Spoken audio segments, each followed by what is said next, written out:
10, 9, 8, 7, 6, 5, 4, 3, 2, 1.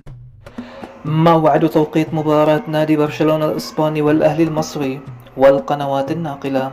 لكن قبل البداية أتمنى منك الاشتراك بالقناة والإعجاب بالفيديو. يستضيف نادي برشلونة الإسباني نادي الأهلي المصري يوم الأربعاء 19 آب في تمام الساعة 9 مساء بتوقيت مصر والسعودية وقطر، 10 مساء بتوقيت الإمارات، 7 مساء بتوقيت المغرب.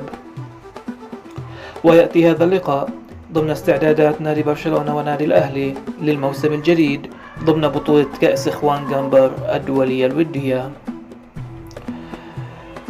أما على القنوات الناقلة فسينقل اللقاء عبر قناة أون سبورت. في الختام اكتب لنا توقعك لنتيجة هذا اللقاء في التعليقات، ولا تنسى الاشتراك بالقناة والإعجاب بالفيديو.